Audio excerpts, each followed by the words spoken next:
Welcome to the DMV Boxing Network Show, where we talk about topics that deal with fights and fighters in the DMV area, and also invite guests here to talk about what's coming up here within the area and beyond. It's time to start the show.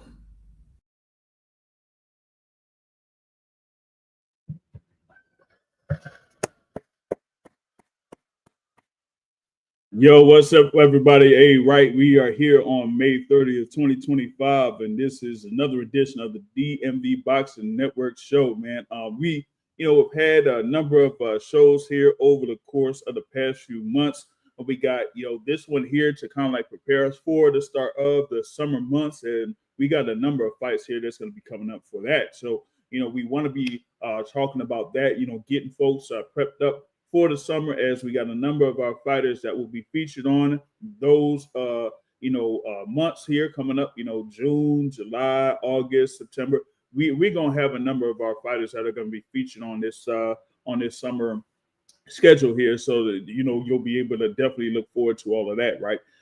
So also, we are going to see about having our special guests here coming up here in a little bit that we have scheduled. So definitely looking forward to them to jump on and join us here as they prepare for their bout that's coming up here real soon. And also, we got a number of fighters that are going to be featured in a fight card that's in Norfolk, Virginia, here as well, coming up within 8 days or something like that. So that is, one of the few things here that we're going to be talking about on this edition of the DMV Boxing Network Show. That's right, that's on the DMV Boxing Network here on YouTube. So we definitely are going to, have these shows here featured.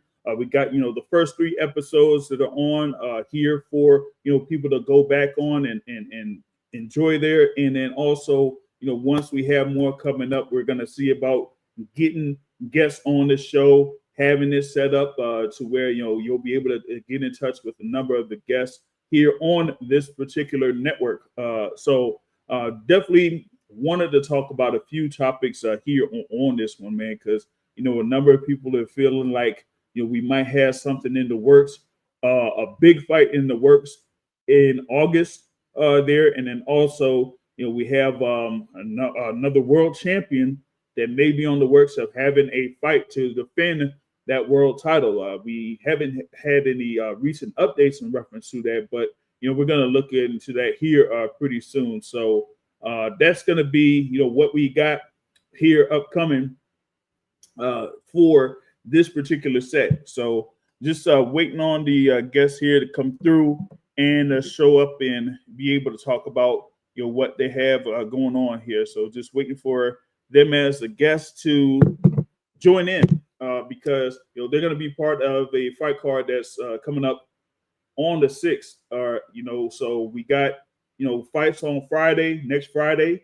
We got fights on Saturday there that we're going to be looking forward to. So that's what we got. So right now we're going to see about having our special guests on here. Of course, they are, definitely getting prepared for what's going down next Friday, right? Of course, it's a champion, a world champion, a great world champion here coming up from us, hailing around the Baltimore area. She is the WBC and WBA super middleweight champion and defends those titles next Friday against Citalli Ortiz.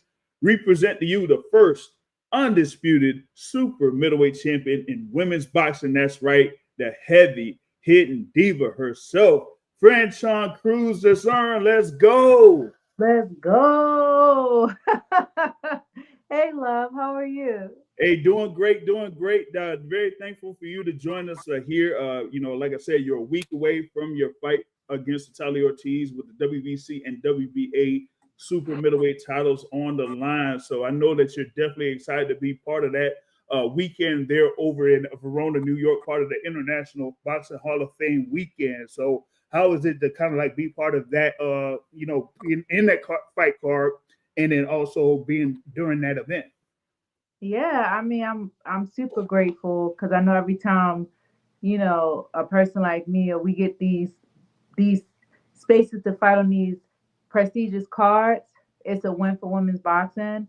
I'm fighting in a place where I got to visit in 2022, and just a place I look forward to being in once I'm, done with boxing.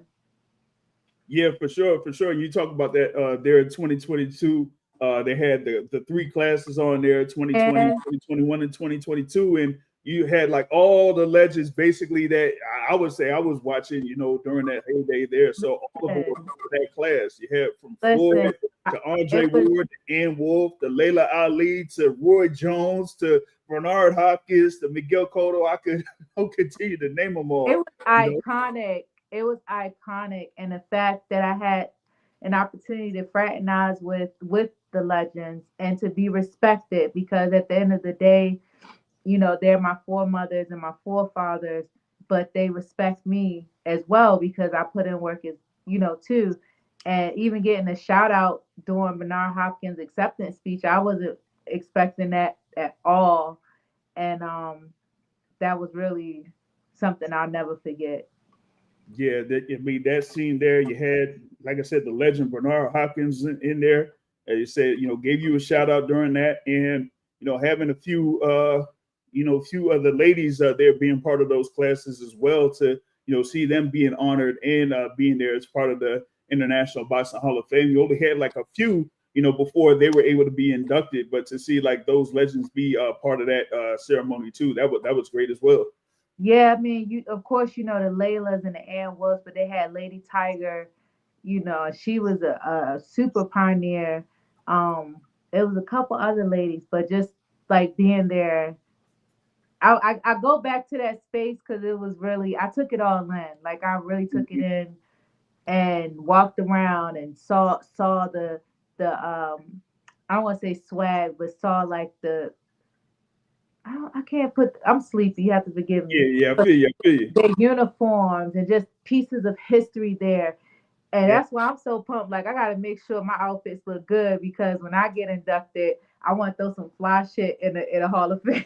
Yeah, yeah. Now we gonna be talking about that here in a little bit because I know you got something else here that you be working on and you've been and it's been part of your life there over the course of not just your career out there but before that. But we're gonna get to that there in a Yeah, little bit.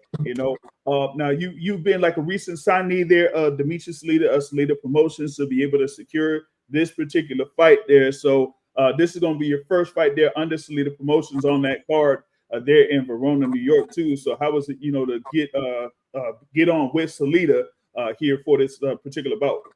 he's working hard to help grow women's boxing, and you've seen what he's done. With the GOAT and some up and coming contenders. Hmm. And I believe me, any situation adds value. I always say I'm an asset, not a liability. When you work with me, you're going to get entertainment. You're going to get somebody who's fighting with their soul. You're going to get somebody who really loves what they do. I Hmm. was so happy. My manager, Peter Kahn, him and I could all come to agreement. And I'm very excited. This is, and shout out to my opponent for taking the fight. It shows that she's a hard working woman. She just competed in the Olympics last year, and she's balancing a pro career and still representing her country on the world stage. So I'm just happy that she stepped to the plate, and we get to put on a great show on June 6th. Word, for sure, for sure. You got one of our guys up here, light skinned Lou in the building, Like, man. yeah, Lou. Yeah, yeah. Of course, shout out to him, and of course, Kiki there. Yeah, I know that they were part of that event that you had last week. Yeah, Also, they were able to attend that. So we're gonna get into that too.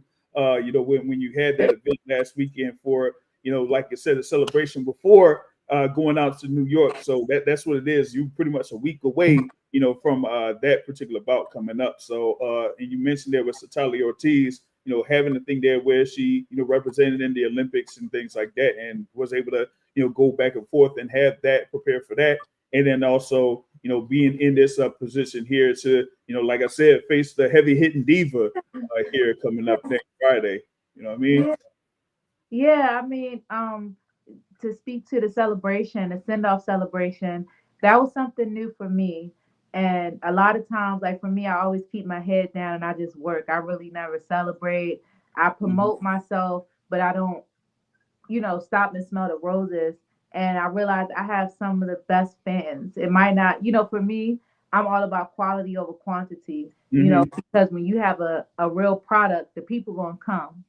Somebody told me about this analogy where you go to the grocery store, you see all these different kinds of breads, right? They all are able to manage, but people gonna go to what they like. So I'm just grateful that my fans do support me. The people who came out to give me positive vibes, especially after a long layoff. And I just felt I needed to feel the people because I'm the people's champ. Yes, I have belts. Yes, I've made history. But everybody knows from the time I stepped onto the national scene, I fight for bigger purposes. And people, feel like they're fighting with me. So to have that celebration, have you in attendance, and Lou and Kiki and so many other phenomenal people, it really just charged me up. Yeah, and you had, of course, the man himself, Henry Discombobulating Jones, are there to introduce you out there for that, man. Shout out to Yeah, Henry Jones.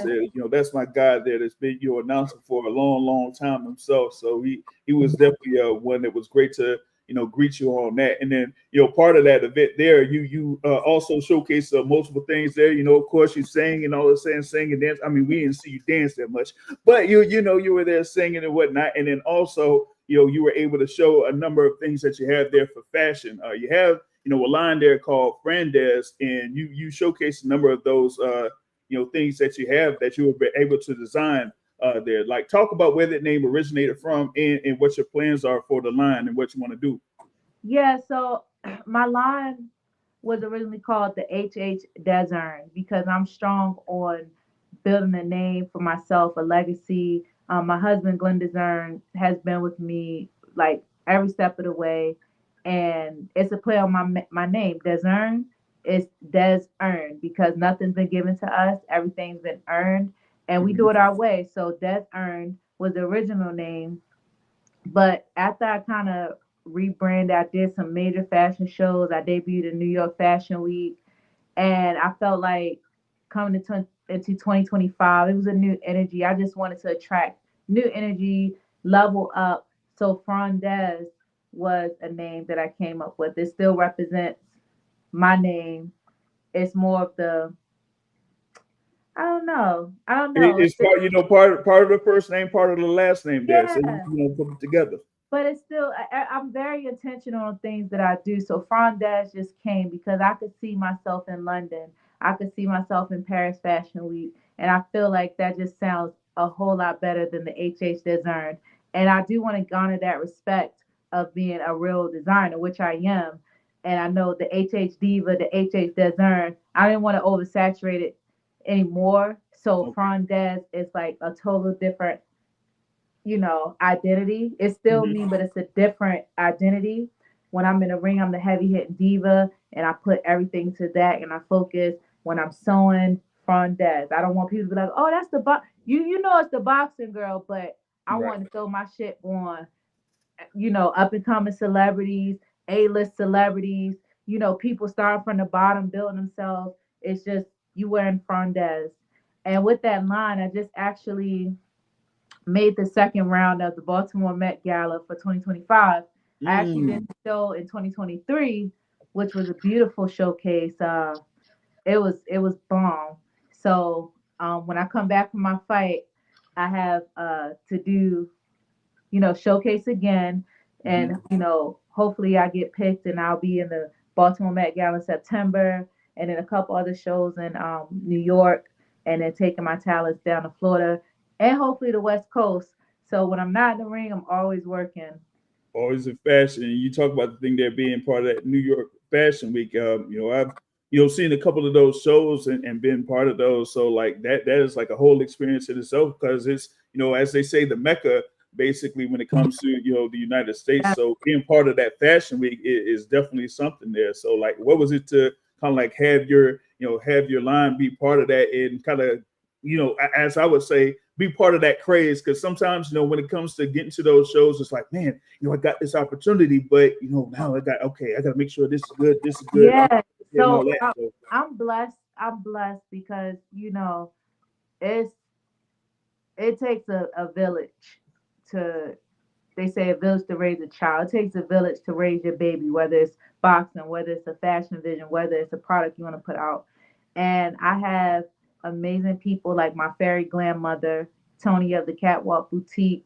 She's been in the game for over 25 years, the fashion game, and she was the producer for my show. You know, she kept everything moving while I'm up in the room sewing, going crazy. Her, and then I had my godfather, Milroy Harry, who's been in the game as a celebrity hairstylist, and he could style and do those things for over 30 years. He's one of my mentors to get me into boxing. So having those giants in my corner, along with Glenn, you know, because he's my muscle, he's the one keep me going, and I had a vision. It's just you need the right team to bring it together. I had my videographer, Fernando Castro. He came and he works with celebrities and stuff. So I'm blessed. The people I work with are really like that. You know what I mean? And they're the same people that's in my corner when I'm fighting. They'll be up in New York too as well when I fight next week. But it's just I'm able to deal with a diverse group of people who can support my diverse talent.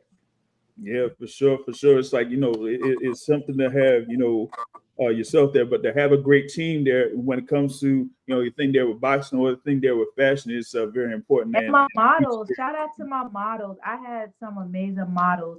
And it's this one, of course, I had my muse. Her name is Kiera. She was phenomenal when we worked together. And then this young lady named Teen. And I met her off of Instagram, and she was so amazing because at the time she was looking for opportunities and wasn't getting opportunities. And I just saw her, I was like, no, you're gonna walk for me. And she showed up and she killed it. And now she's signed to a amazing agency and she's doing her thing now. And she always shows me love for giving her the shot. And I'm like, girl, you brought my vision in life, so I'm happy for you. And that's what I love about fashion. That's what I love about boxing, how you can uplift other people too. yeah, now I mean, that's definitely the thing. There is like, having the ability to give a number of people opportunities, whether it's through fashion or any other avenues, and to have something like that come about. That's definitely a great there, and we're gonna be talking more about that. I'm just gonna get one of my guys here from the DMV Boxing Network to join on with us. It's my guy there, Smack Like That, is in the building. Smack, what's happening? What's going on? What's going on? How you doing? All good, all good. We got the champ. We got the champ right here, the heavy hitting diva, Hi, Franchon Matt. Crews-Dezurn. What's going Hey, on? how you doing? We met like for a quick second at Greg Outlaw Sharpshooter 2 event in Bowie. Yeah, shout out to him. Shout out to you. So proud. I appreciate you taking the time out to even speak with us. I know it's busy for you right now and camp and everything. I see you getting your water Baby, intake and all that. I gotta go work out after this. And I'm like, Eesh. my bedtime is like 9:30, but we're good. Ooh.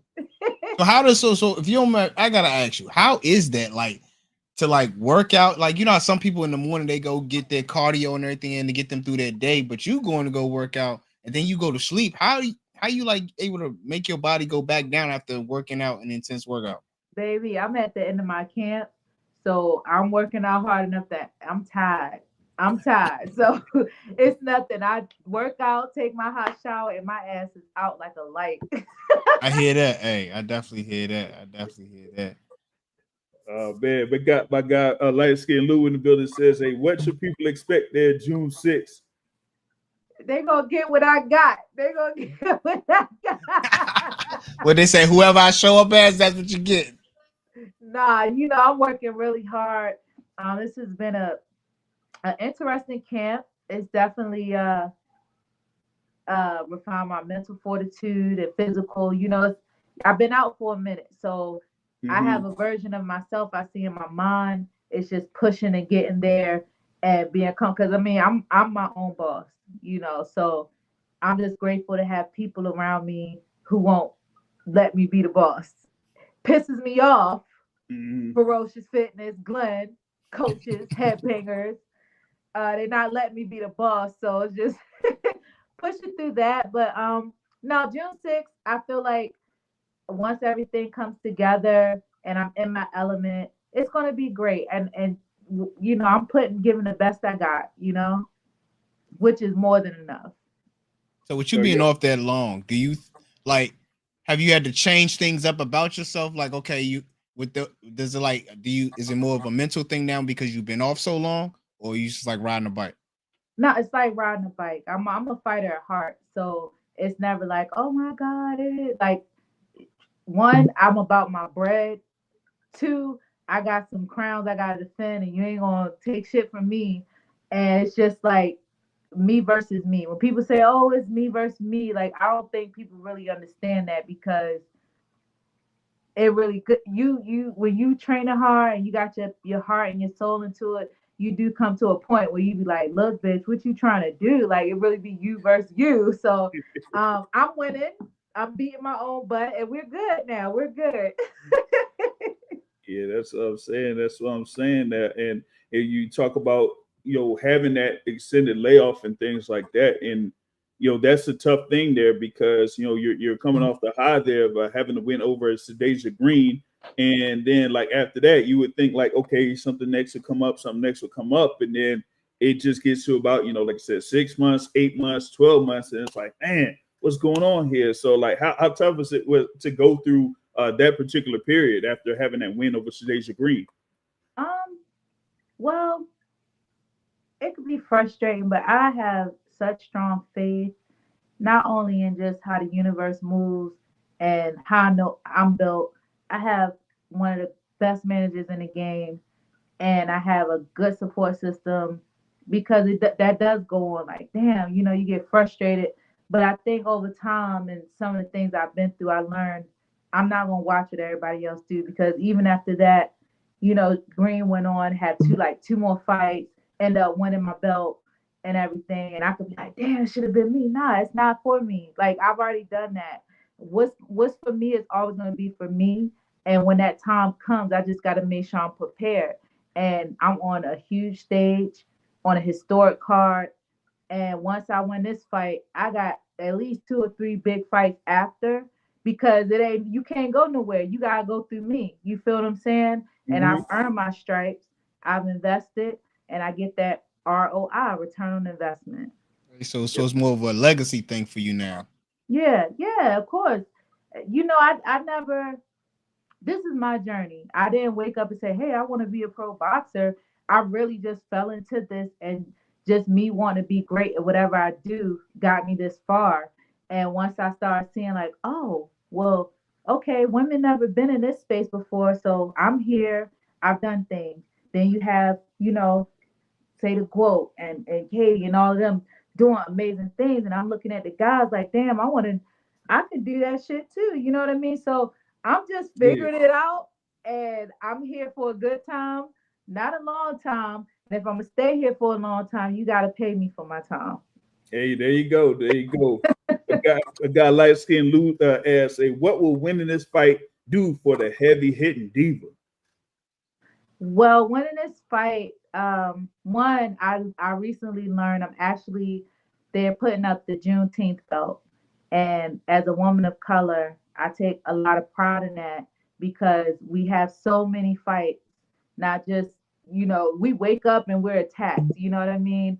So to be able to, if, when I work hard and I win that belt and showcase Black excellence, and along with giving a platform to a beautiful brown girl as well. And then for women all together, that is a win for me. As far as like my career, I'm signed with Salida. We have things on the table. I have Shadeja and Savannah fighting in July. They have the other 2 belts of my undisputed baby, and then possibly a fight with Shields. You got Salida just signed 2 middleweights. Who knows? Big Mama might put the hamburger down and go down to middleweight. So it's women's boxing is doing really good, and I just gotta stay focused on the 6, do my thing, and move on. What is next for women boxing? Like you were saying, y'all on the rise. So what would you like to see next happen with women boxing? What I would like to see happen next for women's boxing is to keep growing. I watched a card with 2 women I weren't super familiar with, and they were a smaller weight, but that fight was crazy. Like they were throwing hands. So, you got Gabriella Fondora, she's doing her thing. Yes. You have some of the veterans, like as far as Christina Cruz, and it's just keep letting them fight. Shout out to Caroline DeBoer, that's my girl too. Just I see it just keep growing, and I'm staying here and doing my best to preserve what I can. The heavier weights are moving, so it's going to keep growing. Yeah, for sure. You talk about, that a lot of these fights have been, very exciting. I think I saw one on Pro Box, right? And that one, That's what. Yeah, the real tiny girl. Yeah. I was scared because I don't know. I ain't even gonna speak too heavy on that, but I know if I was the champ, I would have been like, "Yo, what's going on?" Because I'm hit. What is she so mad for? Like, I was like, Coach, give me my knife because she not stopping. Gotta go to something else now.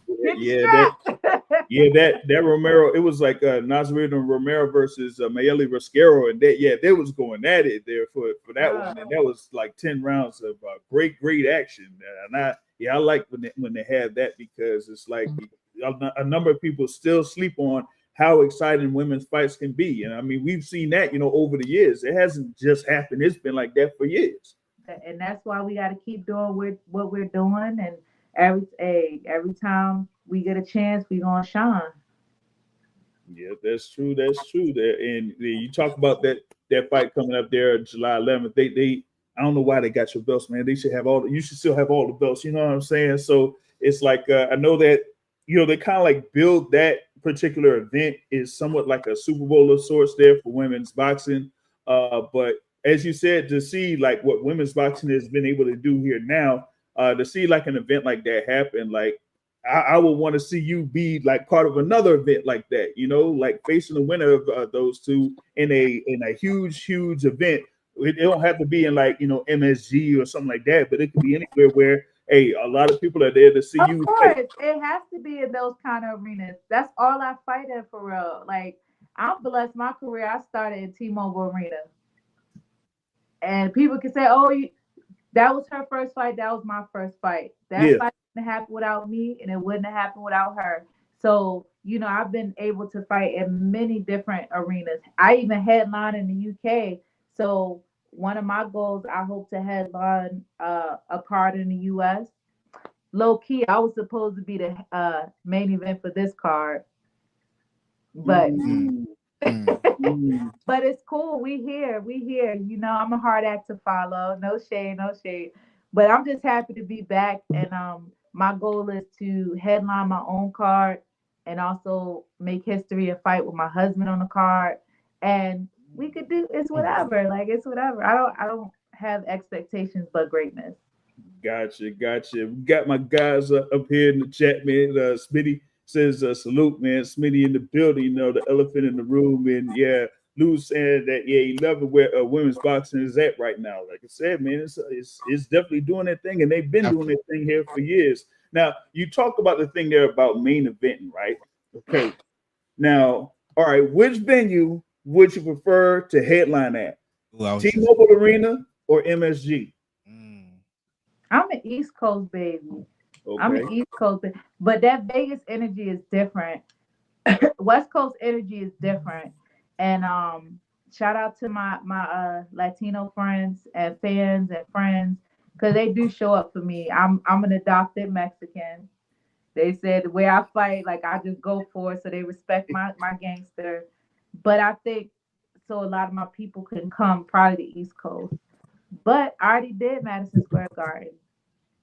So what was that like when you said you main event UK? What is the difference in the energy in the UK than it is over in the US? It's totally different.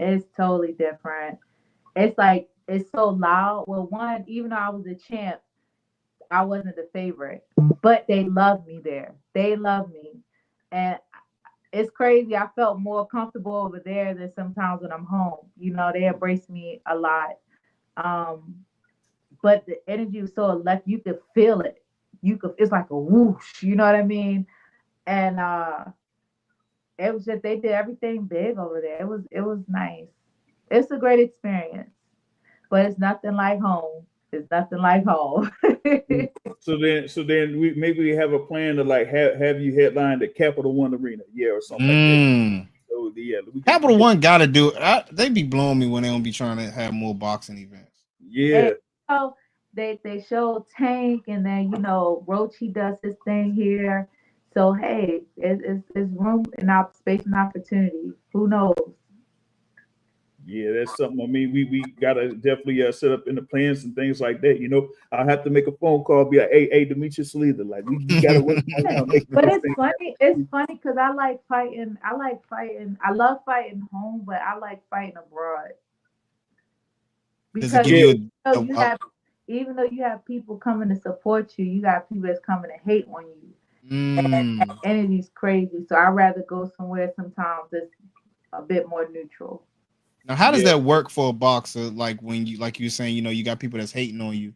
Like in this fight, June 6th, you're considered the favorite, but you've also fought where you weren't the favorite. So how do you stay focused on knowing that people are coming to basically throw tomatoes at you while you trying to fight? Like, how do you stay focused on what's your game plan? I got a job to do. And even with this fight, I don't get comfortable. I'm not I walk in my purpose as, yes, I'm an established champion. I've earned that right. I've earned everything that I have.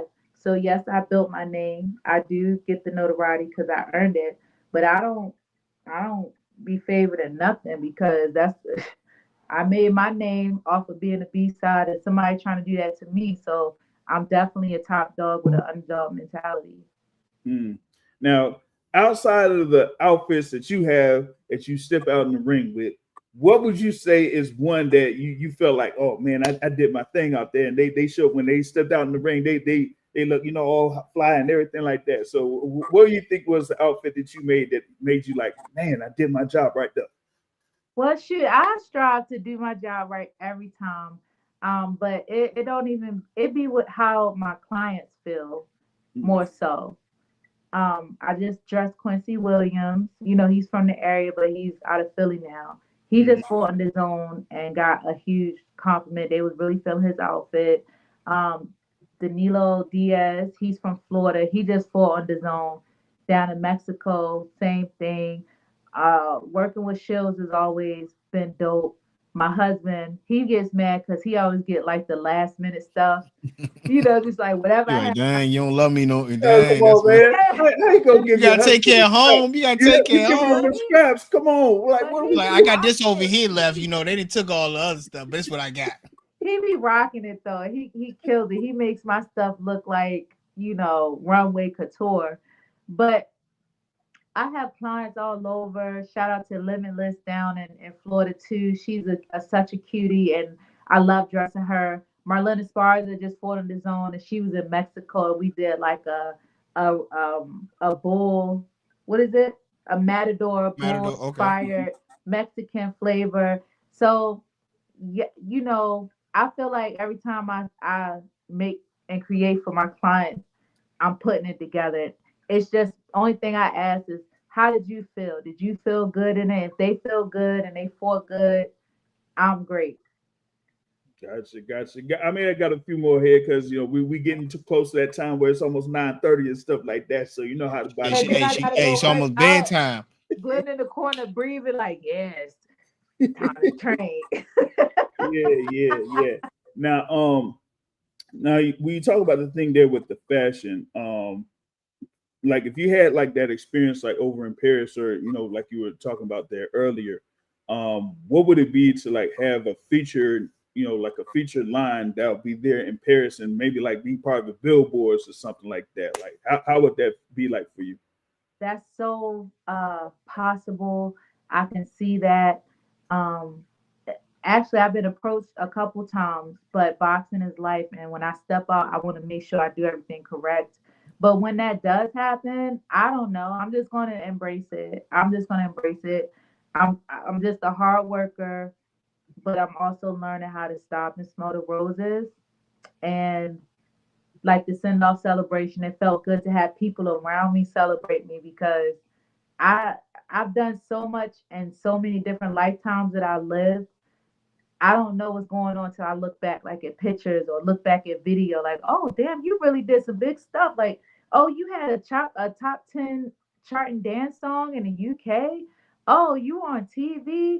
Oh, you got a college degree. Like, to me, it's normal. To other people, it's a big deal. So when I do my first overseas show, I'm just gonna embrace it, toast a glass of champagne, and make sure I look amazing. Word, word. Now, of course, you do your work there at Headbangers, but like outside of Headbangers, or something in the area, like what do you do your most work as far as like getting prepared for fights? Well, I built a gym in my basement, so when I'm not That's why she singing, can go straight to sleep right after the training. That's yeah, when why. I'm singing and you know, sewing or writing songs, I like to do carpentry. So I'm a self-taught DIYer, a very avid DIYer, and I built a gym in my basement. I got a treadmill, got a heavy bag, doubling bag. I found a speed bag for $15. And my husband fight too, so that's his therapy. So, and that's another thing that I had to deal with. Now I like to problem solve, and I commute. Like, I live outside of Baltimore, so my commute to the gym is like an hour and a half each Yeah. way. Jeez. And when it's rainy or it's a storm, I don't want no excuses. I get my butt down in the basement and go work out.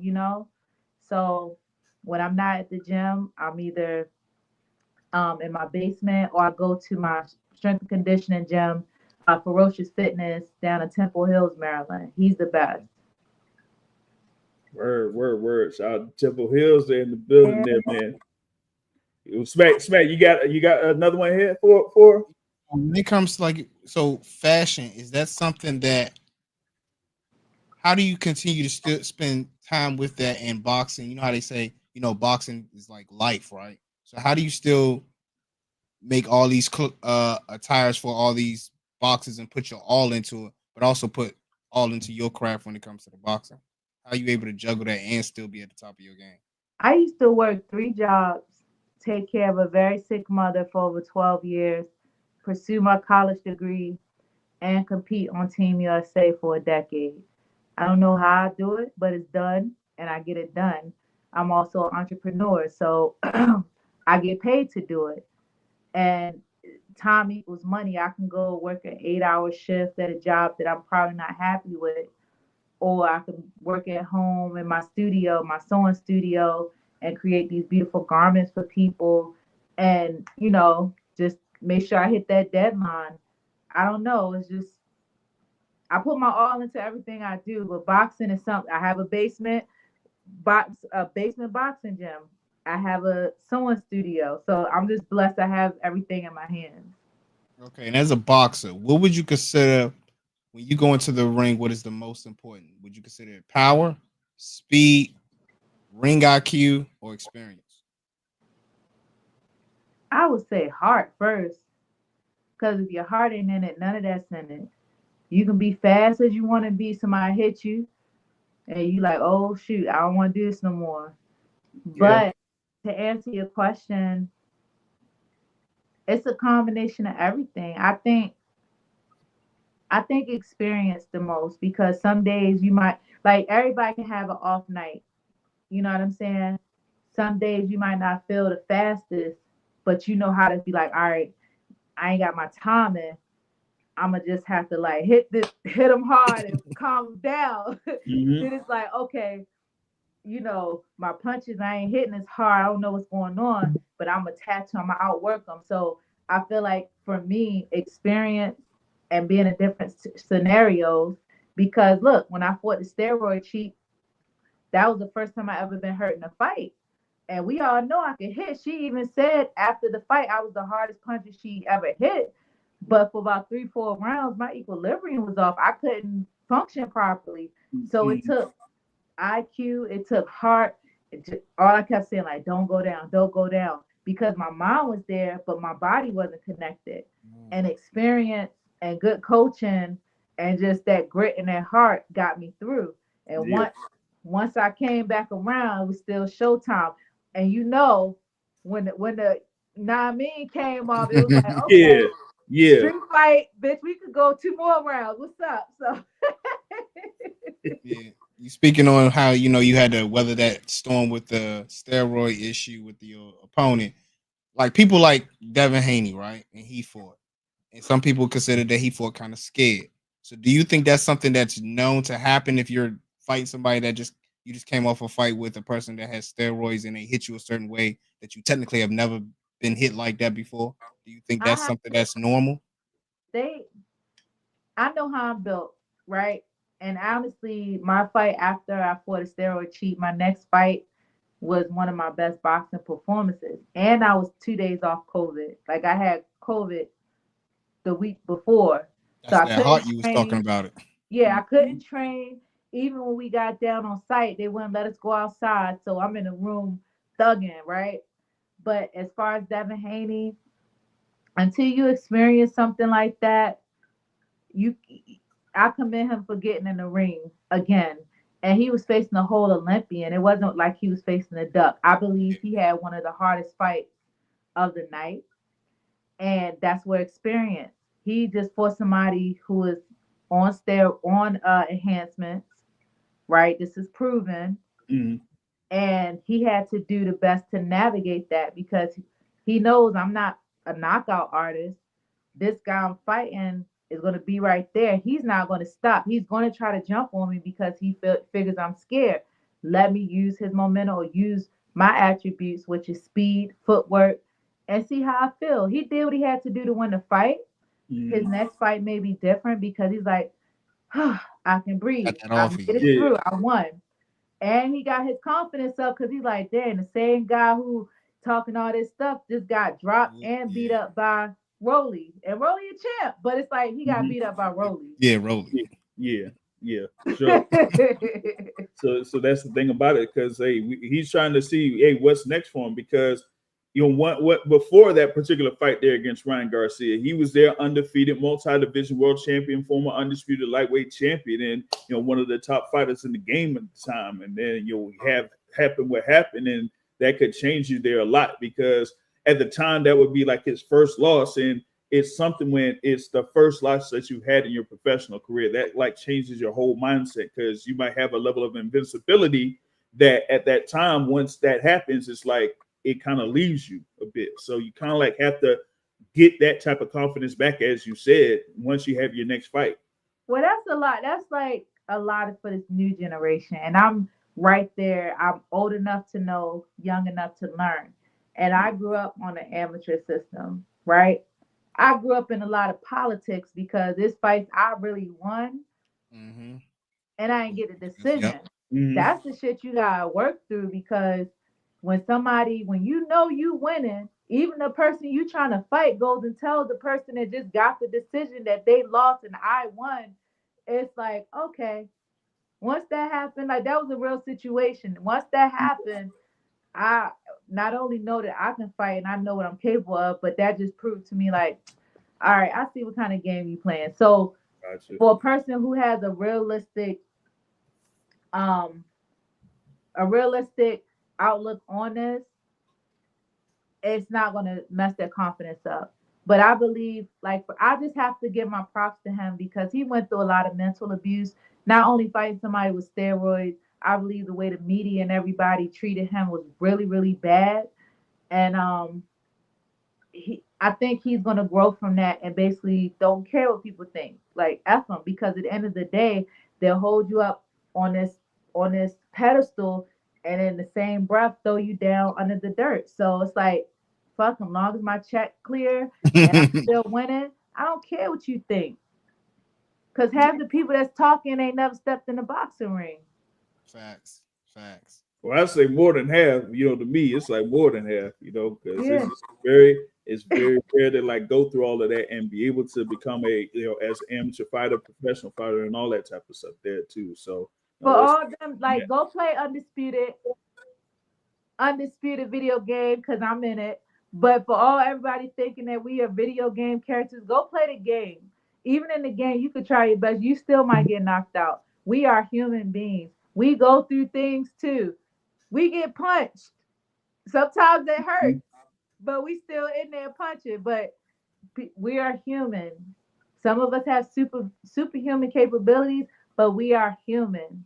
and we're extraordinary because not everybody can do what we do. Respect it. Hey, speaking of Undisputed, yeah, I got that game there. It's on Steam, so if y'all can pick Yes, that game up. I've had it since it came out. What last year in October? Yeah, it was like last for year, PC. something like that. For PC, I've had it, but yeah. I haven't played too much of it. But Play definitely gonna play it more. It's better. And, It's better on yeah, they got all the updates right now, so it's Yeah. they made the mechanics a little bit better and everything like that. So I wanted to add like one more person on here, see if we could ask a couple questions if they're on there. Let me see, man. Somebody hit the topic, man. You out there in the rain or something right now? What's going on, topic? Like, what's happening here? What's up, everybody? How y'all doing? First of all, let me be proper. How's everybody doing? Hey. All right. We got the champ here, Franchon Crews-Dezurn. What's going down? What's up, chat? How long y'all been on here? I don't want to ask questions y'all already asked. Oh man, we've been on here for a good little minute, man. We kind of like stretching it for the bedtime for Franchon right here. So she got bedtime at 9:30. Yeah, I know this. This is a known fact. You know, I didn't mention you my last interview till I get out there. I don't want to talk. No, I'm get bitch my little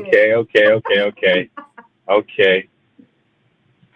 So, Can I ask a quick question though? I don't know if you already asked. If I ask another quick question.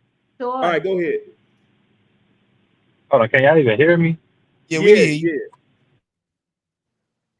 Yeah. My guy be on the move all the time, man. Yeah, man. I had to try to jump in here and make the. Can y'all hear me or no? Yeah, we can hear you. We go ahead and ask.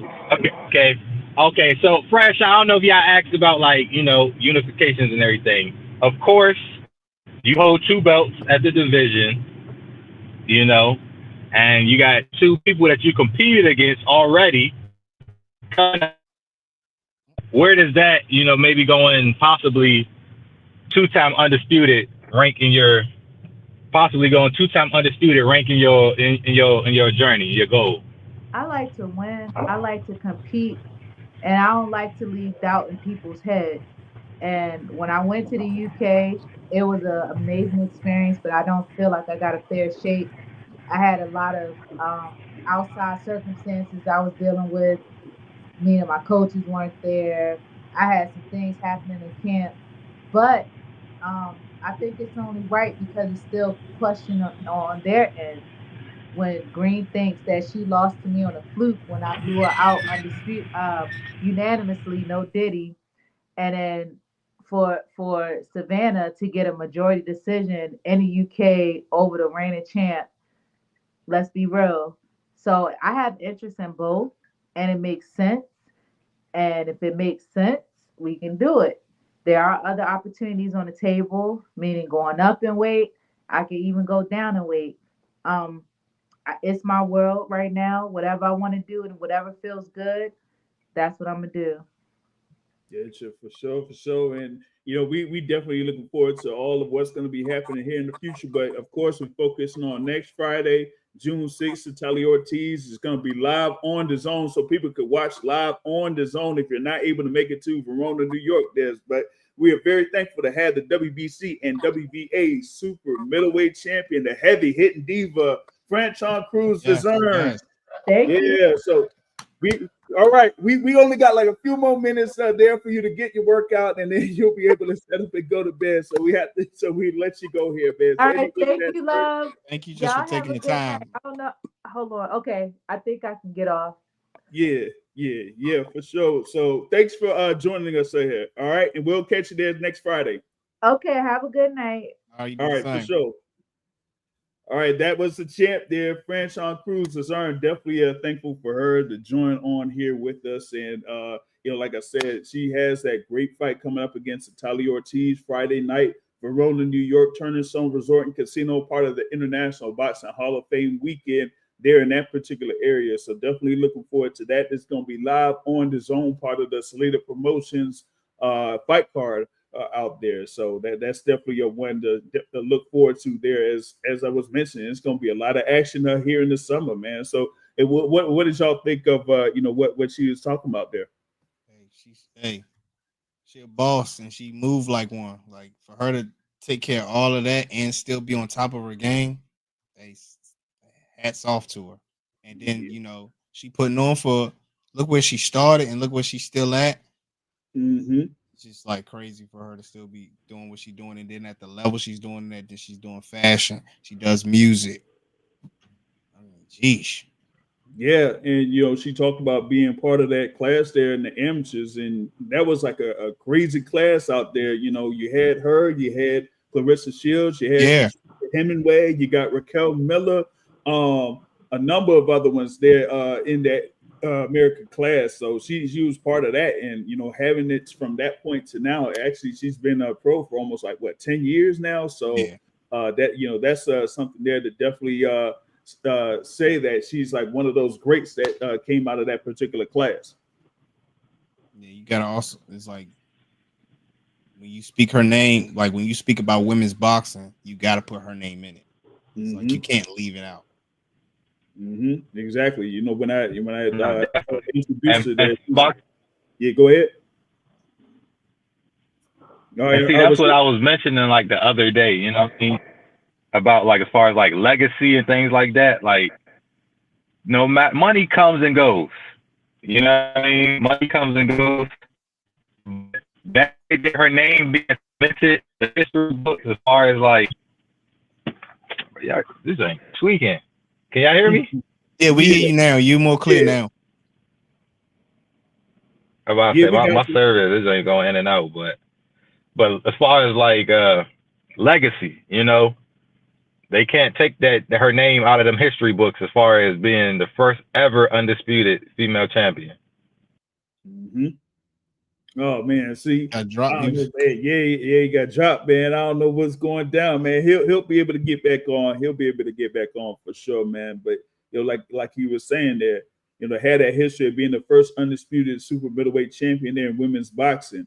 To have these fights that she's had against the Clarissa Shields and Shadasia Green, Savannah Marshalls there, Marcela Conejos, having this be part of this era of women's boxing as part of like where the growth of women's boxing came up with, because she's there with Clarissa Shields and we talk about the Katie Taylors and the Amanda Serranos, and what's going down with, as I mentioned, Savannah Marshall, Shadasia Green, Alicia Baumgartner, Michaela Mayer, I could go on and on in reference to, what's going down there, so Gabriella like Fundora there. I say Gabby, Gabby wanted the top of the game right now. So it's like when, like you were saying, women boxing has been doing this. It's just that, the casuals, shout out to Clarissa Shields and everything, the way she's been putting on for I would say for the casual fans, they will more see Clarissa Shields because she's in front of the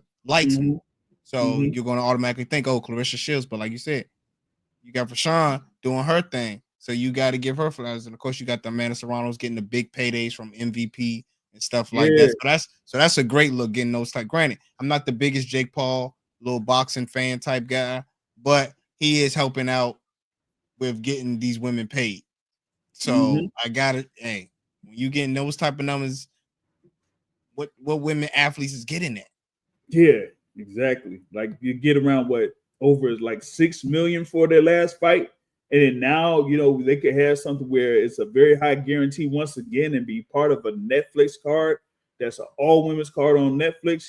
That's huge there. You know what I'm saying? That's huge. And, to have that and assign all of those fighters to be part of like a card like this and, expand women's boxing, that's going to be definitely something there. So that's why I say I'm looking forward to, what's going to happen there on July 11th at Madison Square Garden. It's not going to just be like how it was the first time around when those two fought each other, but now you're going to have all women there, and they're all going to be some big fights. That's part of that. So definitely looking forward to it. Outside of the hotel prices, because I'm telling you, they jacked the price up as soon. Come on, man, you already know. Yeah, it's wild. And you're gonna pay $1,000, and all you're gonna get is a closet. Yep, that's pretty much what we got right now, man.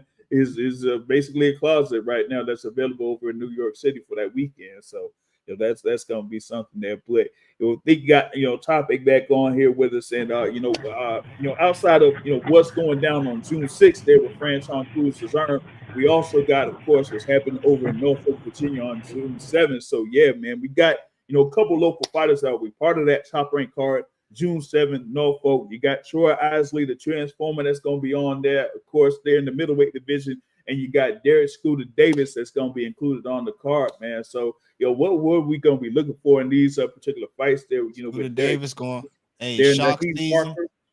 Yeah. It's shock season and it's blood in the water. Somebody going to eat. Yeah, for sure, man, for sure. I mean, recently, he was on with one of our guys here, who are Smitty the Elephant in the Room. So, if y'all can check out that interview that he had with Derek Scooter Davis. That was Great over at Headbangers Gym. You know what I'm saying? So, definitely was a good one right there with that. And then, of course, there with Troy Isley, like he's, of course, from the Alexandria area. Now climbing up the ranks in the middleweight division, highly ranked in the WBO. I think it would be the international title there for the WBO. But, he's looking to, really do something there at the 160-pound division there, so definitely want to see how he does here, because that'll be his second fight in Scope Arena in Norfolk. Can I piggyback off of the Troy Isley joint right there? Go ahead, bro. Yeah, go ahead. I seen him like some interview or something like that. He was naming some guys that he wouldn't mind getting there and mixing with. Yeah. And to a couple of the Matchroom shows with the guy that's at his division, Ammo Williams. Yeah. I seen that I think him and Ammo, he said he would gladly walk from that fight or something like that. What do you think about a fight like that to help him propel or cross over a little bit to that next level of world championship stardom type deal? I mean, that would be a very, very good fight there in the middleweight division. I think that would kind of like show like who could be there as far as like the next serious contender there for the middleweight rankings, because of course you got Zanabek with a couple titles, you got Erislandy Lara with the title, and you got Carlos Adames, who's a WBC champ that might have something lined up against his mandatory challenger. So if you have Troy Isley get through this bout that's coming up next week, and then maybe put in position to fight one of those guys there like Ammo Williams, or maybe a Denzel Bentley, who's been a former world title challenger. That could be another one that would be key for him. And actually, I think Denzel Bentley might be the one that he might go for next after next weekend, I would say. Okay, because I'm about to say, I know Isley should be on that good track because he's a former Olympian, and so he should be kind of knocking on that door of big time names. This is at that level right here. Like Mo was talking about the other day, top guys got to fight. He's where.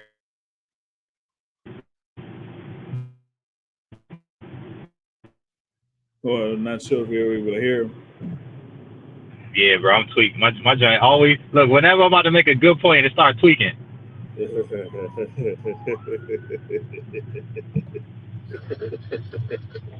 Word. So yeah, see if you can try it again, or yeah, I guess he gotta, like I said, he be on the move with that because I was driving. My bad. Go ahead, bro. Yeah. I was saying that with Troy Isley, we has this fight coming up, and that kind of like would put him in position to seriously contend for one of those world titles, and for him, I would think about him possibly fighting a Denzel Bentley, because Bentley has been, as I said, the world title challenger, fought Zanabek sometime back. So maybe he could be the one that says, okay, if he gets this win over someone like that, then that'll just say, hey, all right, I'm ready for a world title shot there right now. But at this moment there, they got him scheduled against Atundi William there for June 7th at Scope Arena. So he looks to kind of like do his thing for that. And then of course they're with Derek Scooter Davis. They're going up against Naheem Parker. That's going to be one of those first couple of fights that'll be on the card. Also, I got to look into it because I think Tiger Johnson is supposed to be on that card as well too. But I didn't see if they locked down an opponent for that as of yet. But you're going to have about like 8 fights on the card there for Norfolk next Saturday, and definitely looking forward to all of that there on that front. You got Smack, you got anything more on either Troy Isley or Scooter Davis? No, I'm just, Scooter Davis going against a guy who's been 30 years old, if I'm not mistaken, against Naeem Parker. I Yeah. mean, I haven't seen Naeem Parker fight too much, so I don't know too much about him, but I know he's 4-2, I think he is. No, they got him at 5-2. Five and He two, was remember. on the Atlantic City card there. Okay, I know what you're talking about. Okay, I know you're talking Yeah, about. Yep, yeah, I know exactly what you're talking about. So against that's when I did Francisco see him on that Rodriguez. one. So Yeah, yeah, I just don't. I mean, Derek Scooter Davis is on the road, and I'm not sure if Naeem Parker is going to be the one to put up a roadblock for him. So yeah, my thing is now with Scooter, hey, shout out to Scooter be knocking youngins out. One, he makes my TikTok highlight numbers go up. So hey, get another knockout. Hey, but my thing is, I mean, after he does this, I mean, he did stuff on PBC. He now top rank. What would be next for Scooter with another highlight like previous ones?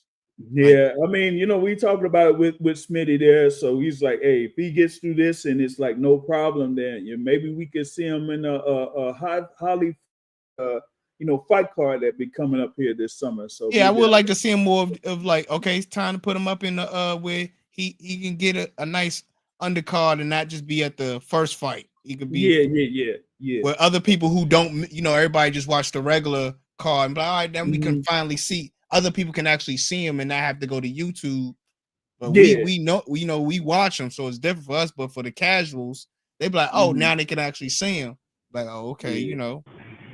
Yeah, I mean, when we, initially talked with them, some time back, of course, he had the fight there at the ESA Arena last Mhm. year and things like that. But, when he was coming up, he was talking about, being, starting off his pro career, but then also, being involved with the thing with the Team Combat League there, as far as Yeah. like, what, Coach Barry Hunter had with the DC team, right? And then he said, like after being on there and doing well in the TCL, it's like, what? After this, I want to see about getting more into just having the more poor fights. And then once they had the thing there, as far as like the ESA Arena being on that Lamont Roach card, Yep. and then a couple other joints there, then he has his shot here on March 1st, and that kind of like catapulted him because even with that, you've seen that initially he was going to be one of those first couple of fights on the card, and then it said, what? After a couple of shuffles here, like fights didn't necessarily fall through. They said, hey, you know what? Let's put you on this Amazon, YouTube joint. And then he just did what he did there first round and took care of business. And after that, his popularity just shot up, man.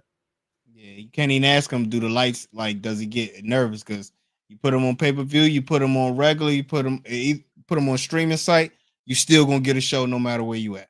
Yeah. You said like he's been ready for this. It's time. It's like he feels like it's been overdue. So it don't matter what type of moment it's gonna be. He gonna be ready for it. So definitely looking forward to all of that there coming through and coming up, man. Shout out to my guy, of course, Light Skin Lou in the building still, man. Appreciate Yeah, you, man. light skin Lou. We'll keeping it moving Hey, here. shout With out the to light skin Lou. Always be. Hey, he was at the amateur event. I wasn't able to make it. I was at a family event, but he word. was there and definitely did his thing with the lovely Miss Kiki as always. Shout out to both of them. Always, you can catch them. They be at the Divas games. That the DC Divas. They be out there. They do stuff for amateur charity events. Light Skin Lou show is always there. So definitely shout out to them. Yeah, definitely there with all the events, and like I said, he was there with the event that Franchon Crews had there last weekend. So that was like I said, that was a great event there where we were able to celebrate her, and she was able to showcase things there with fashion and all that type of stuff there. So if y'all be sure to follow her on social media. Some of the stuff she'll be able to feature there on her social media pages on Yeah, that. her social is HH Diva from Yeah, it should be the HH Diva on Yep. Instagram there. So, and then also they're on X as well. So you'll be able to see that all of that there. So you'll be able to follow her through that. All right. So got that, and then let's see here, because next up there for the June 7th card in Norfolk, man. Of course, the headline about that, Keyshawn Davis defending the WBO lightweight title against Edwin De Los Santos. Some say it will be a good fight. Do you agree with them saying it'll be a good fight? I don't. No disrespect. I've never boxed, but I don't see Edwin De Los Santos doing anything different that's gonna make us be like, oh, we wasn't expecting this. I think Keyshawn Davis is too into he's like, you know, how you say you just got to tune it right. Once you tune it right, that's gonna run great. He's in that mode where it's like he's hitting on all cylinders. Yeah. For a guy in his young career, he's hitting on all cylinders. He's already got a belt. Yep. So it's just like I don't think Edwin Dellis, especially not in Norfolk home, Mr. Businessman ain't finna play in the 757 there. He not finna play over there. So I mean he just handled a dude that was how many more pounds than him in the last fight? Well, not the one with Baranchik, but the previous one that he had in at the Scope Arena there with Gustavo Lemos. Like he was going in there like 143, and he tried hard to like get down to as far as he could to 135. But so when you got a person like that, and Keyshawn just his whole mentality, he invites it. Like he like yes, I'm okay with it. Like so when they say, oh, obviously Edwin De Los Santos not gonna fight the same fight when he fought Shakur. I'm like, granted, that's probably right. That would be smart because there's two different fighters, but I still don't see him getting the job done against Keyshawn. Keyshawn is just too into him. I don't see that. Word. I mean, I think it is gonna be a good fight because Edwin De Los Santos is definitely a solid guy. You know what I mean? He's not just a guy that we've never seen before.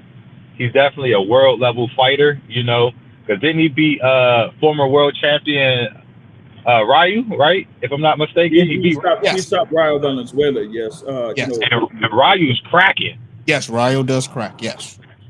So Keyshawn gotta, if he think he just gonna walk through him like Baranchik. Oh yeah, I don't think he's gonna walk through him. I just don't think it's gonna be. I'm not gonna say he's a bum. Like you can never say Edwin De Los Santos is a bum because of his resume. I just don't think he'll be a roadblock for Keyshawn. Yeah, people. Go ahead.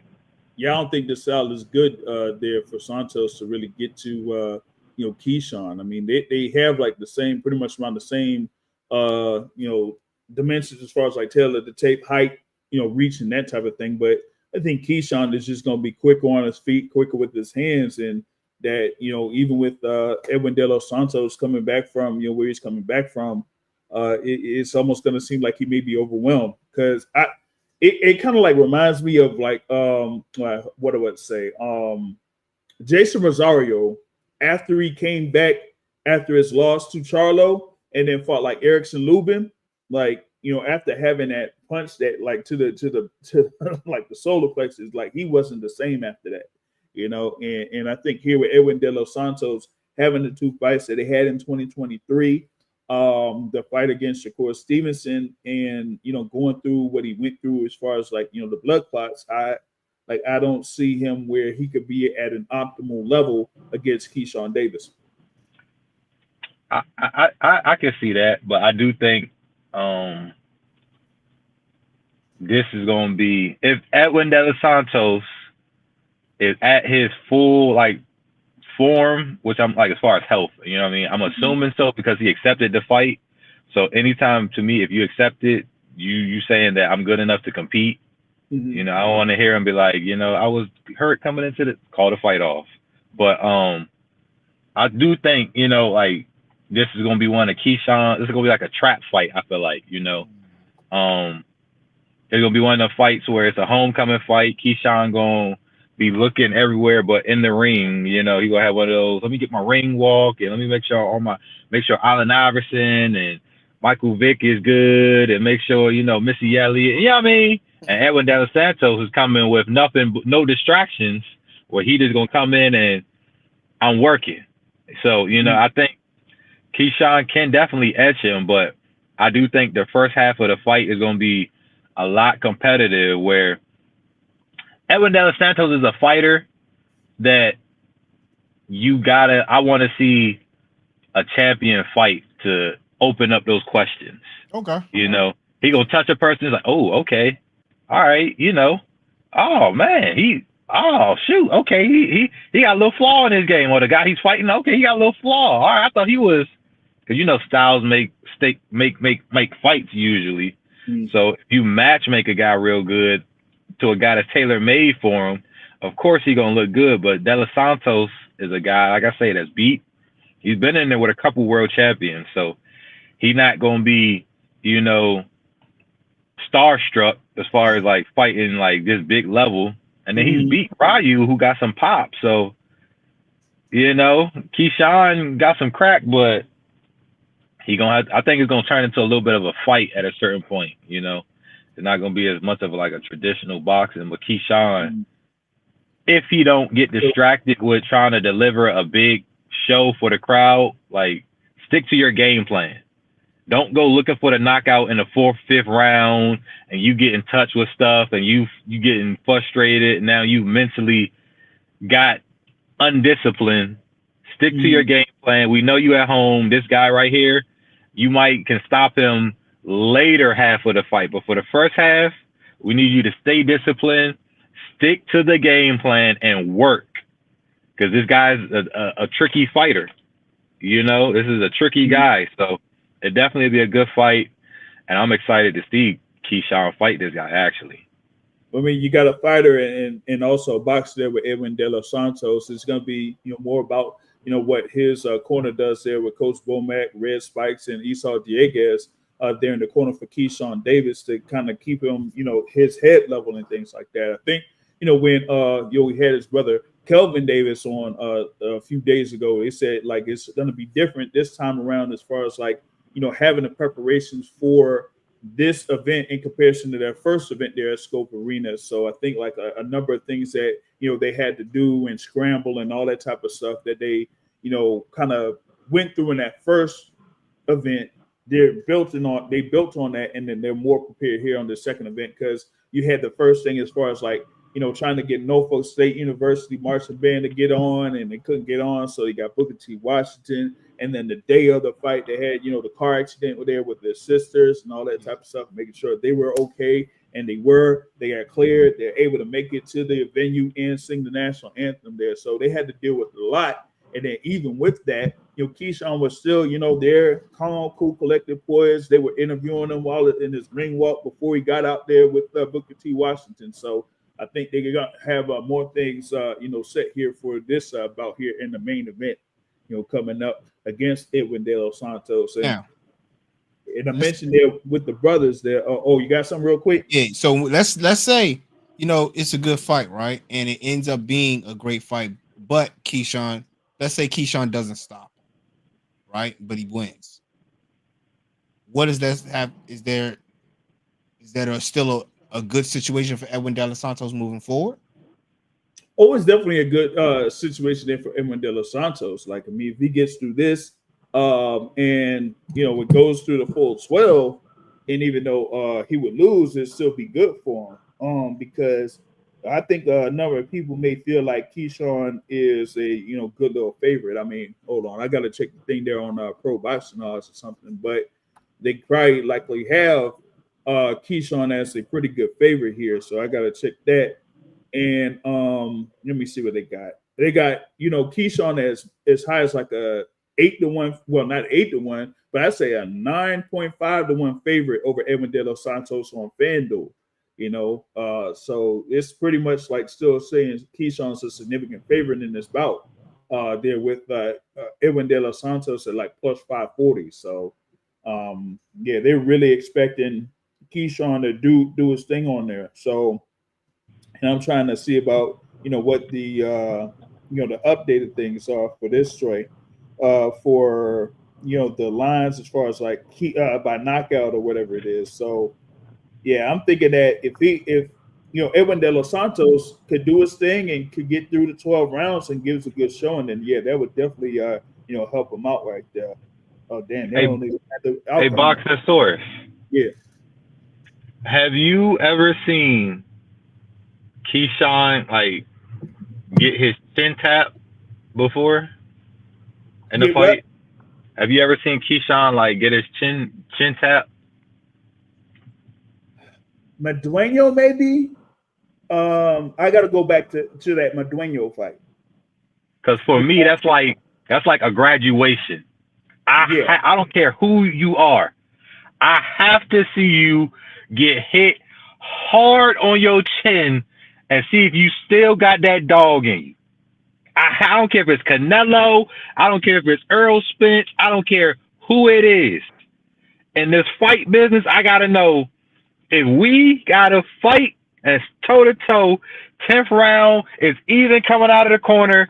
This is the 12th and final round, and you got to go out there and go toe to toe and stand out there. Who gonna be the dog? I gotta see it. You know what I'm saying? And until I see any fighter like Abdullah, he got his chin tap.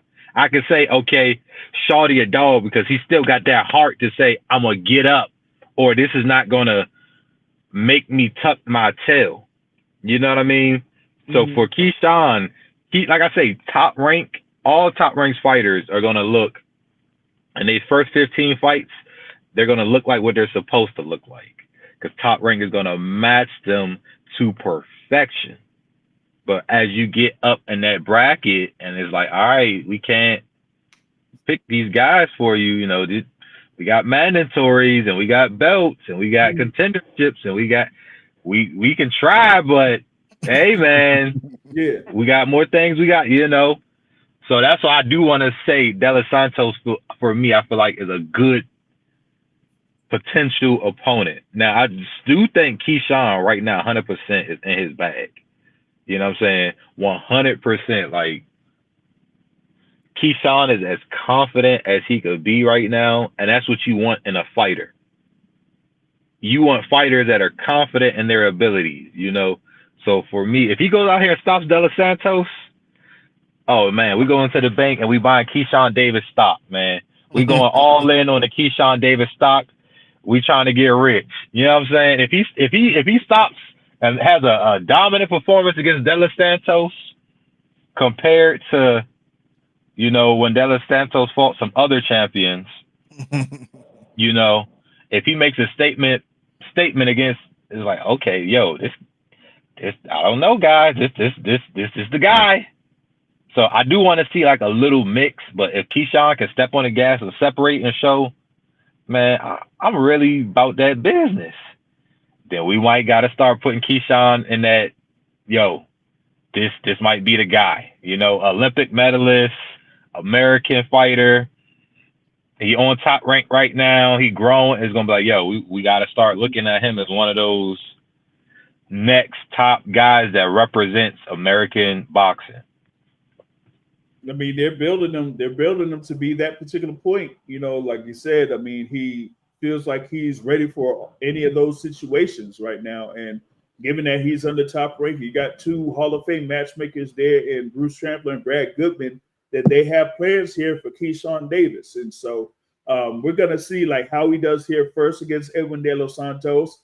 I know that, you know, the one of the top guys in Top Rank wanted to get Keyshawn Davis to see what's going to be happening on the following week, as you have Andy Cruz that's going to be fighting on June 14th. So they like saying like, hey, okay, if we get through this, that should be the next one here that we're looking for. So once he gets through this particular bout, then we could see the fight that a lot of fight fans have been looking for since both of them turned pro, in Keyshawn Davis and Andy Cruz. So we're definitely looking forward to if that could be a potential fight here for later this year. You got the brothers there that's going to be on it, as Kelvin Davis facing Nahir Albright, and Keon Davis got about there with Michael Velez Garcia there. So, you know, I'm looking to see like what Kelvin Davis does here against Nahir Albright. I know he's in the mix there at 140 pounds. He says that he wants to go after them belts at 140. So this will be a start here for him against Nahir Albright, who did face Keyshawn Davis there, you know, what was that, in 2023. So I want to see if Kelvin Davis could, you know, really step on the gas and like really show like he could be on a whole nother level against Nahir Albright here on next Saturday. And, you know, with Keon, you know, he got that bout there against Michael Velez Garcia there. I mean, he's, you know, had a couple of bouts already under his belt, had a decision victory the last time he was, you know, there in his hometown. And then after that, had like a couple of, you know, easy victories there. So now he's going up against another undefeated fighter in Michael Velez Garcia. So that's going to be a good one, because it's going to be the first two knockouts. Yeah, so it's you know, got a 6-rounder here, you know, coming up. So that's going to be a really intriguing there to see what Keon Davis does at this point. But he'll be like, you know, right back at it. It's like 2 fights within a month. See, he a young guy, so the little brother what's his name? Keon, right? The youngest one, the youngest.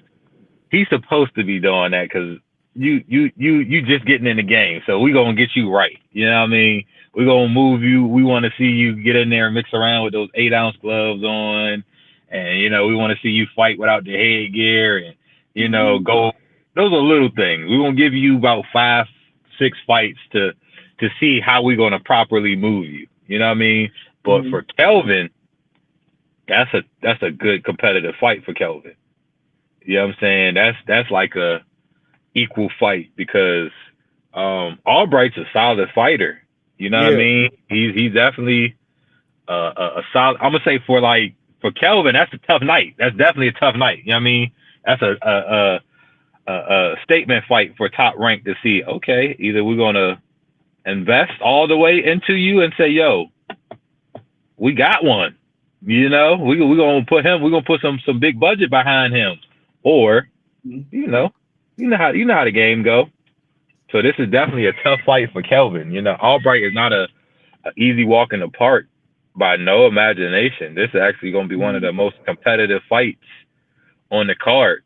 So I'm going to be excited to see that fight in particular. Actually, that's one of the cards I'm gonna circle because it's evenly matched. I feel like, it's not like no huge. To me, watching both of them fight, I don't feel like it's like a huge oh no, he's just night and day better than this is solid. No. It's solid work. It's solid work for Kelvin. So, I know Kelvin's trying to get back locked into the sport fully. I think, definitely with his brother getting it a belt that can help you find your motivation. Yeah. So, especially with bro and being a champ in hometown. Who else is fighting on this card? This whole card is actually man, a lot of good fights. Right. So you got, like I said, Keyshawn versus Edwin De Los Santos. You got, Kelvin there versus Tahir Albright. You got Abdullah Mason there against Jeremiah Nakathila. You got Troy Isley there, going up against Atundi William. You got Keon Davis. There they'll be going up against Michael Velez Garcia, Derek Davis there against Naheem Parker, and you're gonna they're scheduled to have Tiger Johnson on this card as well, and also Yuri Cedeno is added to this card as well too. So that's gonna make for a good 8-fight card there for Top Rank. That's a good card for Top Rank. That's a great card for Top Rank. Great card for Norfolk, Virginia. That's what I was saying. It don't matter if it's fight 1 or fight 8. You gotta get something out of. You got Abdullah Mason on there. Yeah. Now that's 100% a good night of. I feel like for fans, because ESPN is a big platform. You know what I mean? For fans to see competitive fights is what helps the sport grow. So if they tune in and they just tuning through and they see oh shoot, both of these dudes are kind of getting it popping a little bit, they gonna sit there and watch it a little bit more versus if one guy just getting beat up, they gonna all right, let me turn to the cooking channel, let me turn to my reality TV show I was watching. But if they see a good mix, this card right here gonna be some good mixes. You know what I mean? The Abdullah Mason fight, that's a dangerous fight for him. Yep. That's a dangerous fight. Yeah. They move Abdullah right, but that's I thought they would still have the the Giovanni fight for him, later on because he originally was supposed to fight Giovanni on his last, on the last fight thing that he was on, but that one where he wasn't available, so they had the replacement opponent for him on that fight card in Vegas. So now they put him right back in here in the mix, and it's now you get going up against Nakathila. That's really a very intriguing fight there for him. You know what I mean? Definitely, especially off of him coming off of for me, seeing that what's that guy, that Spanish guy that he had fought that had dropped him? Yeah, that was Johan Gonzalez. Right. So I think Nakathila got some crack like that, don't he? Yeah, some say he does, especially there in the lightweight division. I think he what was the former champ, man? I forgot the former champ. He might have fought him. So I gotta figure out if what was it? Who got stopped there by Valdez? Burchell. I think he stopped Burchell. I think Who? Yeah, right, exactly. Yeah. So Yeah. that's definitely a dangerous one there for him. Like Keyshawn, I mean not Keyshawn, Abdullah, bro. That's a bad boy, man. That's and they moving him right. Like after this fight, I will want to see him. I want to see him. I feel like 1 in every 4 fights should be like a real tough fight. Who, for Abdullah? For any fighter, you know what I mean? Like, all right, we're gonna give you 1 fight to work on this conditioning to improve on what you worked on the last fight. 2 fights for that, and then all right, we're gonna throw you out there because we want return on our investment. You know what I'm saying? You have to fight. We want return on our investment fight. Well, we got to see here, with a number of these fighters, right? Because, we had this fight card here, June 7th. And I'm not sure if they have anything before July 20. Well, they do. They got something for June 7th, and then they're going to have a card there with, Lamont Cornflake is going to be co-promoting on June 21st. And then for July 26th, Top Rank has a fight card, but that one is going to be the last one that they have under the ESPN contract. So we got to find out what's going to be next for Top Rank after July 26th. And then once we find that out, then we'll get more of an idea of where they'll move a lot of their key fighters, like a Keyshawn Davis or an Abdullah Mason, even though, like they say for Abdullah, he'll have a couple more fights after this. And then in 2026, they're looking to really make the move for Abdullah Mason. So they see the potential there for him. Yeah, he fought 4 times last year. He fought June 7th will be 3 times, and I'm sure he's going to probably fight 1 more time before the year's out after that. They said 2. 2, so that's 5. Yep. See, like for a young guy like him, right? Because like I say, he definitely. If I'm a promoter, I see like no, this kid's actually we're not wasting our money on this guy. You know what I'm saying? You got to protect him. Once you've seen like, nah, he can go. He's gonna fight. He's gonna get in there. We ain't gotta, he's a guy that says, line him up. I'm gonna knock him down. I'm with all that. Mm-hmm. That's a promoter's dream because you funding all of this, bro. You fund like as a promoter, you bankrolling all of this. So I want my money back. I know y'all want XYZ, but I want my money back. You know what I'm saying? So what that comment say? Where? About Kelvin. Oh, that's okay. Never mind. I thought that was like a comment. Yeah, no. Okay. But I don't know. I mean, I don't know how much that they're investing so far here with Abdullah Mason, but they know that Abdullah Mason is one of those guys. They know that he's someone to look out for. That could be the future of whether he's going to be a 135 or 140 pounds. So they already have those plans set out. And we talk about the thing there with Keyshawn Davis. Last year, they had the plan for Keyshawn Davis to put him in position to get up in the rankings there within the lightweight and then have him have that opportunity to fight for a world title there, even though it was, his 13th pro fight. And he went in there up against Dennis Berinchyk, showed up, showed out, had that performance. Now they see that you got potential here with Abdullah Mason, and he's, really been doing this thing, outside of what happened the last time there at Scope Arena. He's really been taking out a number of these fighters that he's been up against. So they're gradually putting him up there. But the thing is, right now, they almost got him at the brink in the WBO to be the one next in line for a world title shot. So it's like, okay, if you got him at number 2 in the WBO right now, it's almost like you're going to have this performance here.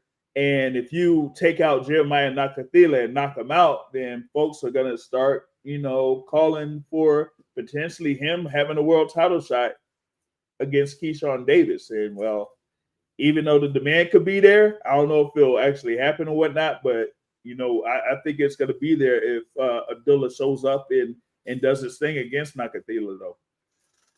I mean, and that's on the business end. I feel like that's them basically trying to keep that belt in the company. I get what you're saying. Yeah. Okay. I mean, it's Top Rank. It's the WBO, and some people had that moniker for the WBO. So, hey, like if you leave us, we right on your bumper. So you either gonna stay with us and sign another deal. You're right. Stays home. Exactly. Yeah. So, if not, we got somebody that's on your bumper. Shakur, we got somebody. We want them belts. So, you know, they gonna definitely put Abdullah right there. And if not, it's gonna be like, if Keyshawn do stay with him or whatever, cool. Abdullah, we built you up. Let's let you get a couple easy wins, you know. Some guys we done threw you through the ringer. Let's pull you back just a tad, get you some easy wins, maybe put a show in Cleveland or something and start to headline you and start to build you into a star. That brand gonna go. If he's able to headline something in his hometown, hometown, I think he's gonna have him and a couple of his brothers to be part of that card there. So I think they're working on that. So if Abdullah Mason gets that win there against Nakathila, don't be surprised if they have something in Cleveland for him here later on down the line. You want to see him fight? Do you want to see him fight Schofield? I do, but I don't think that's possible until next year. You got Schofield, that's going to have this big fight coming up at the end of June there against, Tevin Farmer. So I got to see what, Schofield. Now, let's say Schofield, Grant, I think that's a great fight. But let's say Schofield really puts on a performance in that fight, right? And it's not even close. Do people... Because I think people aren't completely sold on Schofield like they are. And Keyshawn. So if Schofield makes the margin not even comparable, where do you put Schofield in it? I think like a fight between him and Mason could make sense late this year or next year, because where Schofield is at this point is where he could eventually contend for a world title, right? Because he's at number 2 in the WBA. The guy that's above him is about to face Shakur Stevenson, right? So once that fight is done and over with, it's just going to be Floyd Schofield. And I don't think that there's going to be a calling for, Schofield to face the WBA champion, whether it's going to be a Tank Davis or maybe it's Lamont Rose Jr., who knows? But still, I don't feel like right now Floyd Schofield is necessarily ready to take on those guys that are world champions. Even when he was in position to face Shakur Stevenson, I didn't think at that time that he was ready for it. I mean, his dad was kept talking like, hey, we were ready. We sparred with Shakur Stevenson, we hung out with him and all that type of stuff. But I just didn't feel like from his level of experience that he was ready for a fight of that magnitude at the time. So I got to see what he does here against Tevin Farmer first. And then after that, they say he got like a multi-fight deal with Golden Boy Promotions. So I think that they're going to start to build him up a little bit more before putting him in position to fight for a world title there. So we got that. All right. Last thing I got here on the docket is for, Gary Antonio Russell. It's possible that he might be on next week's Pro Box card. I was out there in the gym here earlier this week, so he might be on the June 7th card. Still gotta find out if that's gonna be there locked in. There's been talk about having him locked in a fight against Michael Angeletti, who's also in the same division, that will be on that Pro Box card June 7th. Is that a fight that we need to see there around like 122 or something like that? How many fights has Antonio had? I know he had a fight, I think maybe not too long ago on the Pro Box card, maybe, right? Nah, he was in on Florida. Plant City, he was on in Florida PBC type card. When was his last fight? His last fight was last year, last October. In Florida? Yeah. Right. Who promoted that? You said PBC? Yeah. Oh, okay. But how many fights has he had, like, in general? Like in the last 3 years? The joint here where it's 21 fights. I'm saying like in the last 3 years. I meant like has he For the been last 3 active or has years, it been like? because remember after his loss to Rodriguez, he had been out until last October. So I want to see him get back situated, get back mentally like in killer mode. You know what I mean? To say, all right, I'm ready to, go for them big challenges. Because if he's not mentally ready to get on that journey and say, all right, whoever's in the way, I'm going for a belt. Whoever's in the way, line them up, type deal. Then give him a couple guys to let him. Because he's moving up too. This will be his first. Is this going to be his first fight at 22, or is this the last fight was at 22? No, the last fight he was around at 122. So that was his first fight at 22, though, right? Mm-hmm. Okay, so give him a couple fights. I feel like how long has the guy Angeletti been? Because I know he's climbing up the rankings. He got 13 fights. He's 13-0, and he'll be the co-feature for next Saturday on the Pro Wax card. Yeah, I mean, he's definitely climbing on the ranks. Who's the top guy at 22 right now? He got Inoue as the undisputed champ. Oh, yeah, I'm tripping. Okay. I wouldn't mind seeing Antonio versus Angeletti. I mean, maybe I wouldn't mind seeing some other matchups too. First. Mm-hmm. I feel like they're on different paths almost. You know what I mean? Like that's a good fight because they at the division, but they paths aren't really like crossing each other. Yeah, I think Angeletti's a little bit more on like a higher. He's still in his high campaign. Antonio's had his build up stage. You know what I mean? Where he moving up. And the thing is, like, bro is like, let me see here. What do you got?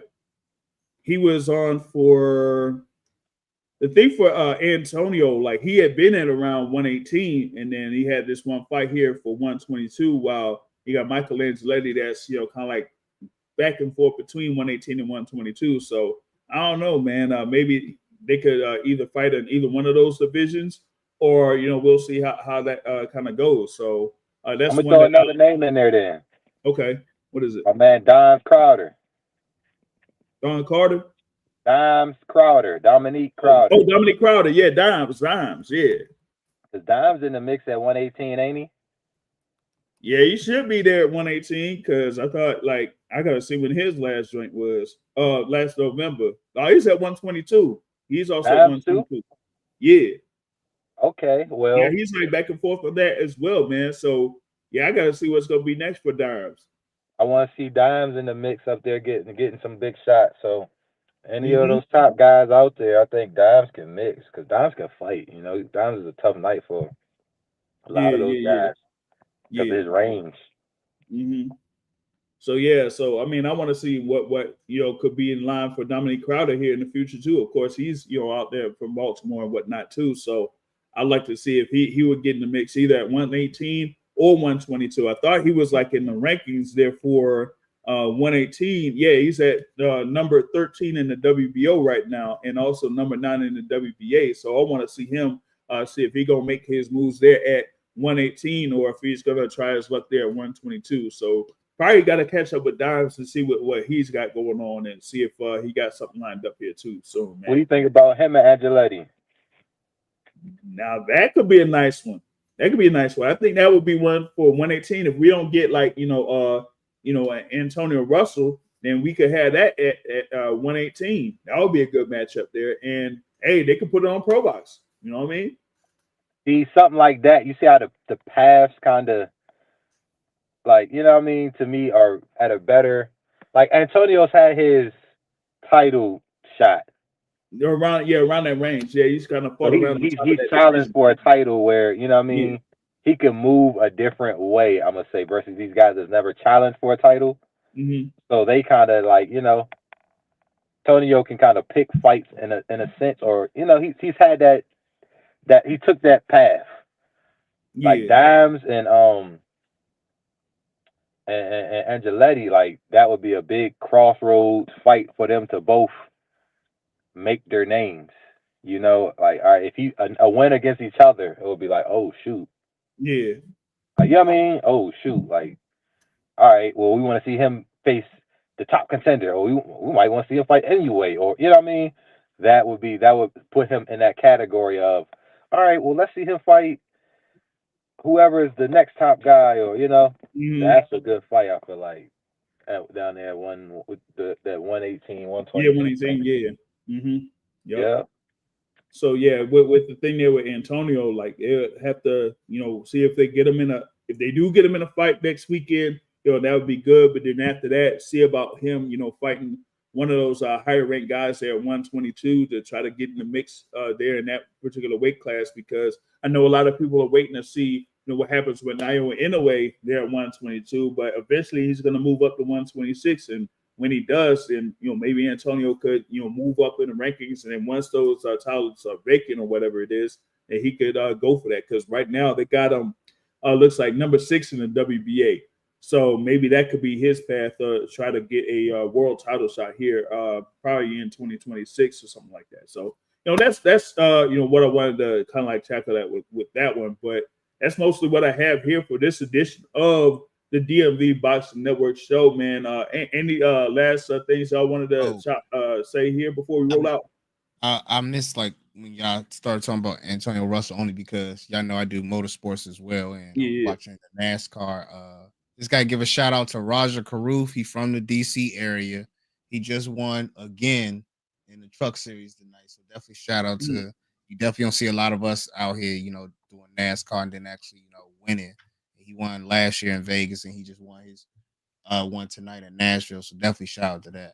But how many races a year do they be having? They do about 30. Okay. 30. How many cars enter the race? About it could be Cup Series. You could do about 40. The truck's about 42. Just depends on the race and the track. Just depend on the race and the track. So how do you qualify to be in those big ones? You gotta have a lot of money.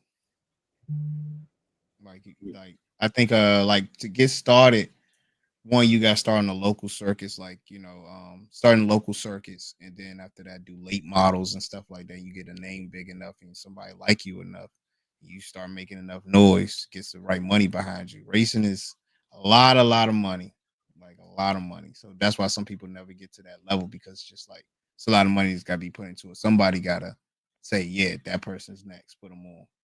Like even 2 years ago, I think it was, Floyd had a car, and I think he had a car this past year. But the thing is, when you're small and you're trying to get in, you don't really have a charter or whatever, because to be Cup Series, you got to pay like $15 million a year for one car. You just give that to NASCAR. That's just, you give that to them. That's theirs.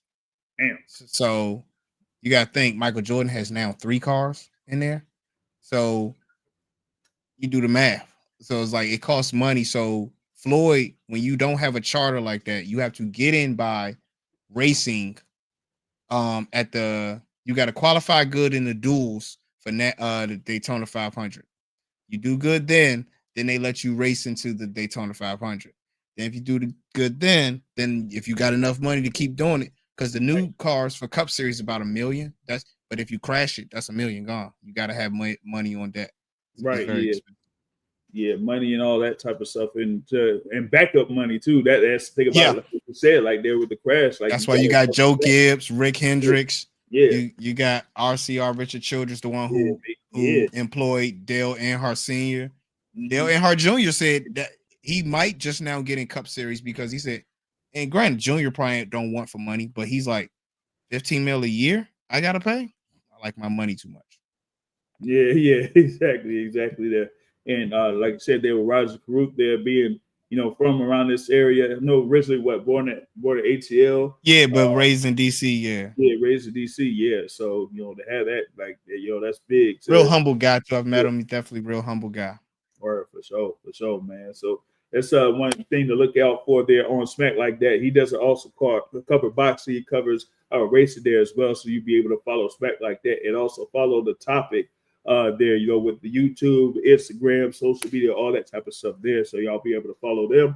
And of course, here with the Boxing Source as well.